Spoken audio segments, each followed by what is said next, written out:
રાજ્ય તોલ માપ વિભાગે 2 દિવસ વિશેષ ડ્રાઈવ યોજી અને રાજ્યના 267 પેટ્રોલ પંપ પર દરોડા પાડીને તપાસ કરી। 18 અને 19 જુલાઈએ તોલ માપ વિભાગે તમામ 33 જિલ્લાના 267 પેટ્રોલ પંપ ઉપર આકસ્મિક ચેકિંગ હાથ ધર્યું, જેમાં અમદાવાદ જિલ્લાના 3, પંચમહાલ જિલ્લાના 2 અને વડોદરા, સુરત, કચ્છ, ગીર સોમનાથ, અમરેલી, ભાવનગર, બોટાદ, સુરેન્દ્રનગર, મહેસાણા, હિંમતનગર, મોરબી જિલ્લાના એક મળી અને કુલ 16 પેટ્રોલ પંપ પર કાયદેસરની કાર્યવાહી કરી અને દંડ વસૂલવામાં આવ્યો। તપાસ દરમિયાન પેટ્રોલ પંપમાં ડિલિવરી તપાસવા જરૂરી સ્ટાન્ડર્ડ કેપેસિટી મેજર ન રાખવું, કેપેસિટી મેજર ફેર ચકાસણી ન કરવું, ડિસ્પેચિંગ યુનિટ ફેર ચકાસણી, ખરાઈ પ્રમાણપત્ર પ્રદર્શિત ન કરવું આ સહિતની ગેરરીતિઓ સામે આવી।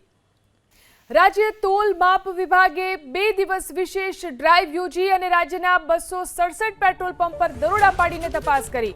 18 અને 19 જુલાઈએ તોલ માપ વિભાગે તમામ 33 જિલ્લાના 267 પેટ્રોલ પંપ ઉપર આકસ્મિક ચેકિંગ હાથ ધર્યું,